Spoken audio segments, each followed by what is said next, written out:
அஸ்ஸலாமு அலைக்கும் வரஹ்மத்துல்லாஹி வபரகாத்துஹு. அன்பார்ந்த சகோதரர்களே, இப்ப எஸ்ஐஆர் தீவிரமாக நடைமுறைக்கு வந்திருக்கக்கூடிய இந்த தருணத்துல வீடு வீடாக பிஎல்ஓ அதிகாரிகள் இந்த எனுமரேஷன் ஃபார்மை விநியோகம் பண்ணிக்கிட்டு இருக்காங்க. இந்த கணக்கீட்டு படிவத்தை எப்படி பூர்த்தி செய்யறது அப்படிங்கிறத சுருக்கமாக இந்த காணொலியில நாம பார்க்க இருக்கிறோம்.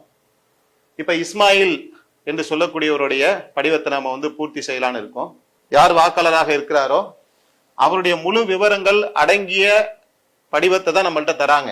இதுல நம்முடைய பேர் இருக்கும். இப்ப இஸ்மாயில்ன்றவருடைய பேர் இங்கே என்ன செஞ்சிரும்னா பதிவு செய்யப்பட்டு வந்துடும்.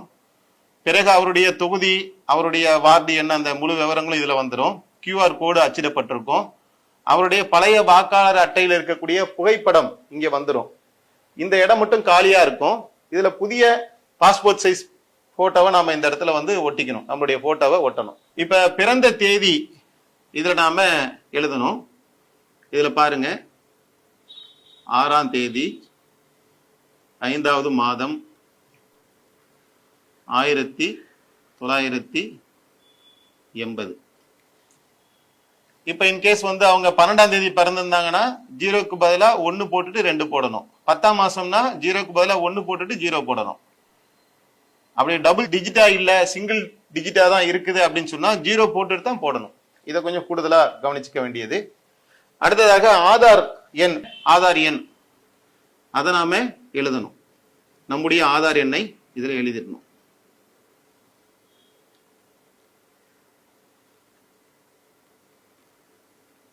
ஆதார் எண்ணை எழுதியாச்சு. அப்புறம் 10 இலக்க நம்முடைய மொபைல் நம்பரை இதுல நாம குறிப்பிடணும்.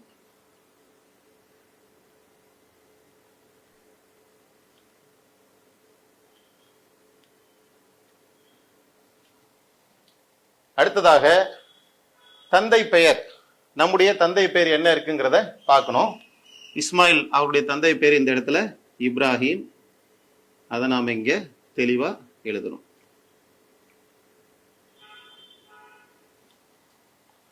இப்ராஹிம் அவர்களுடைய வாக்காளர் அடையாள அட்டை எண் அதை கேட்டிருக்காங்க. எபிக் நம்பர்னா வாக்காளர் அடையாள அட்டைன்னு அர்த்தம். இருந்துச்சுன்னா நீங்க போடலாம், இல்லைன்னா நீங்க போட வேண்டியதில்லை. இவருடைய எபிக் நம்பர்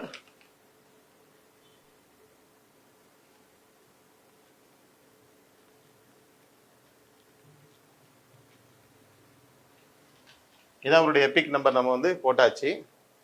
தாயாருடைய பெயர்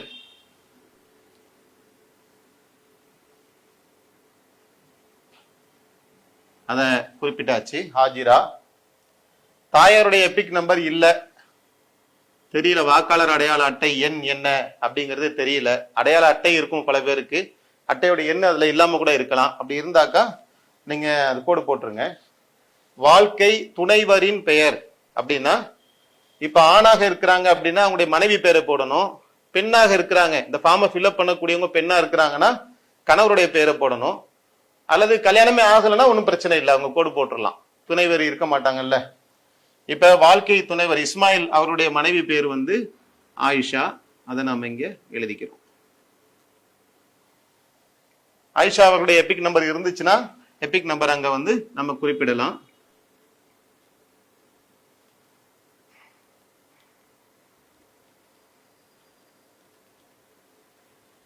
இது போட்டாச்சு. மேல உள்ள காலம் நம்ம பூர்த்தி பண்ணிட்டோம். இந்த இடத்த நாம பூர்த்தி செய்யறது ரொம்ப முக்கியமான இடத்துல இருக்கிறோம். 2002 2005 நாம நம்முடைய பேர் வாக்காளர் பட்டியல இருக்குது அப்படின்னு சொன்னா இந்த காலத்தை நாம பூர்த்தி செய்யலாம். 2002 2005 நம்முடைய பெயர் இருந்துச்சா இல்லையா அப்படிங்கறத எப்படி நாம தெரிஞ்சுக்கிறது அப்படிங்கிறதுக்கு நம்முடைய ஜமாத்துடைய சார்பாக விளக்கமான வீடியோக்கள் நாம போட்டிருக்கோம். எப்படி இணையதளம் வழியாக எப்படி சர்ச் பண்றது, சர்ச் பண்ணி அந்த பட்டியல நம்முடைய பேரு, நம்முடைய வார்டு எண்ணு, நம்முடைய வரிசை எண்ணெல்லாம் எப்படி நம்ம அறிந்து கொள்வதற்கான வீடியோ இருக்கு. நீங்க அதை போய் பார்த்து தெரிஞ்சுக்கலாம். சப்போஸ் நம்முடைய பேர் 2002 2005 பட்டியல இல்ல அப்படின்னு சொன்னா நீங்க ஒன்றும் பயப்பட வேண்டியது இல்லை. நம்முடைய தந்தையுடைய பெயர் அல்லது தாயாருடைய பெயர் அல்லது மனைவியுடைய பெயர் அந்த பட்டியல இருக்குது அப்படின்னு சொன்னா, அல்லது வேறு ஒரு உறவுகளுடைய பெயருடைய விபரம் பட்டியல இருந்துச்சுன்னு சொன்னா அவங்க இந்த காலத்தை பூர்த்தி பண்ணலாம். ரெண்டுமே இருக்குதுன்னு சொன்னா ரெண்டுத்தையுமே பூர்த்தி பண்ணலாம். இப்ப நம்ம முதலாவதாக இங்க பாக்குறோம், இவர் இஸ்மாயில் அவர்களுடைய பட்டியல் வந்து 2002 2005 வாக்காளர் பட்டியல வந்து இருக்குது. அதனால அவர் நம்ம வந்து பூர்த்தி செய்யறோம். வாக்காளர் பெயர் இஸ்மாயில்.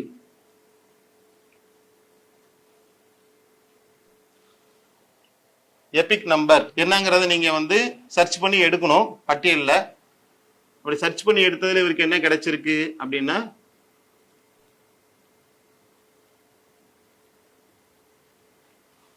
இவருடைய எபிக் நம்பரை போட்டாச்சு. இதுல இவருடைய உறவினர்கள் இருக்கிறாங்கன்னு சொன்னா, மனைவி இல்ல அத்தா பேரு அம்மா பேரு மட்டும்தான் இருக்குது பட்டியல்ல அப்படின்னாக்கா உறவினர் பெயரை இங்க நம்ம குறிப்பிடலாம். இப்ராஹிம். உறவு முறை இஸ்மாயிலுக்கு இப்ராஹிம் என்ன உறவு முறை? தந்தை. அது தந்தைங்கிறத நாம குறிப்பிடலாம். மாவட்டம் தென் சென்னை. மாநிலம் தமிழ்நாடு. சட்டமன்ற தொகுதி மயிலாப்பூர். சட்டமன்ற தொகுதி கீழே கேட்டிருக்காங்க, மயிலாப்பூர்னே போட்டுக்குங்க. பாகம் எண் அதெல்லாம் நீங்க சர்ச் பண்ணி எடுக்கக்கூடிய அந்த பட்டியலுக்குள்ள இருக்கும், அதை பார்த்து எழுதிக்குங்க. 96. வரிசை எண் 1122. இந்த காலத்தை நம்ம முடிச்சிட்டோம். இப்ப இஸ்மாயிலுடைய பெயர் வந்து 2002 2005 வாக்காளர் பட்டியல்ல இல்ல, ஆனா அவங்க அத்தாவுடைய பேர் தான் இருக்கு அப்படின்னு சொன்னா இப்ப நம்ம என்ன செய்யலாம்? அதை நம்ம முன்னாடி சூஸ் பண்ணிக்கணும், யாருடைய பேரை நம்ம எழுத போறோங்கிறத நம்ம கவனிக்கணும். இப்ப இப்ராஹிம் அவருடைய பெயர் தான் இருக்குதுன்னு சொன்னா இந்த இடத்துல என்ன கேட்டிருக்காங்கன்னா, முந்தைய பத்தியில் கடைசி எஸ்ஐஆரில் பெயர் கொடுக்கப்பட்டுள்ள உறவினரின் விவரங்கள். இப்ப இப்ராஹிமுடைய பெயர் வந்து இருக்குது, அப்ப நம்ம இங்க இப்ராஹிம் போட்டுக்கலாம். இப்ராஹிமுடைய எபிக் நம்பர் என்ன ஆல்ரெடி நமக்கு தெரியும், மேல இருக்கு பாருங்க.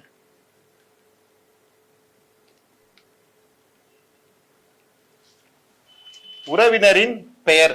இப்ப யார் உறவினர் இருக்காங்கன்னா இஸ்மாயில் வந்து உறவினராக வந்து இருக்கிறார். உறவினருடைய பெயரை இங்க போடுறோம், இஸ்மாயில். இப்ராஹிம்க்கு இஸ்மாயில் என்ன உறவுல வராரு அப்படின்னா மகன் முறை வருது.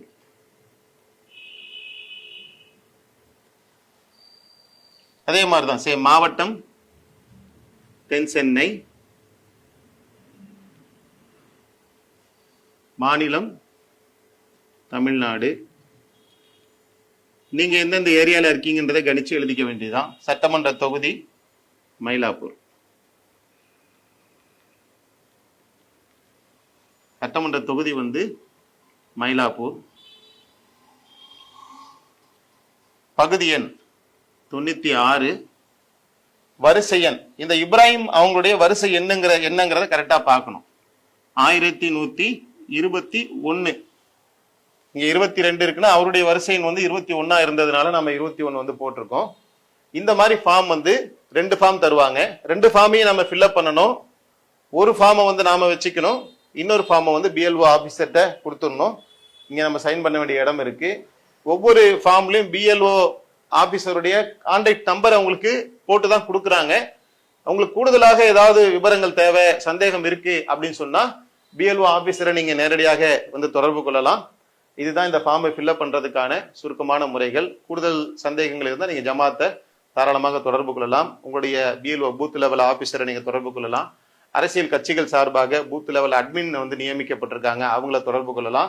ஃபார்மை வாங்கினா உடனே அன்னைக்கே ஃபில்அப் பண்ணி கொடுக்கணும் அப்படிங்கிற எந்த பதட்டமும் இல்லை. உங்களுக்கு வந்து அடுத்த மாதம் டிசம்பர் 4ஆம் தேதி வரைக்கும் முழுமையாக அவகாசம் இருக்குது. அதனால வாங்கி ஒரு 2-3 நாள் நீங்க ஒரு காப்பி ஜெராக்ஸ் கூட எடுத்து அந்த ஜெராக்ஸ்ல எழுதி பாருங்க, கரெக்டா இருக்கான்றதை பார்த்து செக் பண்ணி உங்களுக்கு தரவுகள் எல்லாம் கிளியரா இருக்குன்னு ஆனதுக்கு பின்னாடி அதுல நீங்க முழு படிவத்துல, ஒரிஜினல் படிவத்துல நீங்க அதுக்கப்புறம் நீங்க அனைத்தையுமே பொறுமையா எழுதி நீங்க சமர்ப்பிச்சீங்கன்னு சொன்னா இதுல எந்த விதமான சிரமம் உங்களுக்கு இல்லைங்கிறத இந்த தருணத்துல நாங்க தெரிவிச்சுக்கிறோம். இதுல நீங்க சமர்ப்பிச்சதுக்கு பின்னாடி வரைவு வாக்காளர் பட்டியல உங்களுடைய பேர் வந்துருச்சுன்னா ஓகே, வரல அப்படின்னு சொன்னா தேர்தல் ஆணையத்திலிருந்து கூடுதல் ஆவணங்களை உங்களிடத்துல கேட்பாங்க. உதாரணத்துக்கு இப்ப உங்க பேரும் இல்ல, அத்தாமாவுடைய பேரும் இல்ல, எந்த விபரமும் நீங்க இங்க குறிப்பிடல இல்லைன்னு சொல்லி நீங்க போட்டுட்டீங்கன்னு சொன்னா 11 ஆவணங்களிலே ஏதேனும் ஒன்றை உங்கள்கிட்ட கேட்பாங்க. உங்களுடைய டிசி, உங்களுடைய கம்யூனிட்டி சர்டிபிகேட், இது போன்ற 11 ஆவணங்களுடைய பட்டியலை தேர்தல் ஆணையம் வெளியிட்டு இருக்குல்ல, அதுல ஏதேனும் ஒன்றை உங்களிடத்துல கேட்பாங்க. அதை நீங்க முன்கூட்டியே இதை ஃபில்அப் பண்ணி கொடுக்கும்போது ஆவணம் தேவையில்லை. ஆனால் தேர்தல் ஆணையம் பிறகு உங்களுக்கு கேட்பதற்கான சாத்தியக்கூறு இருக்கின்றதுனால அதை நீங்க முன்கூட்டியே தயார் செய்து வைத்துக் கொள்ளுமாறு அன்போடு கேட்டுக்கொள்கிறோம். அஸ்ஸலாமு அலைக்கும் வரஹ்மத்துல்லாஹி.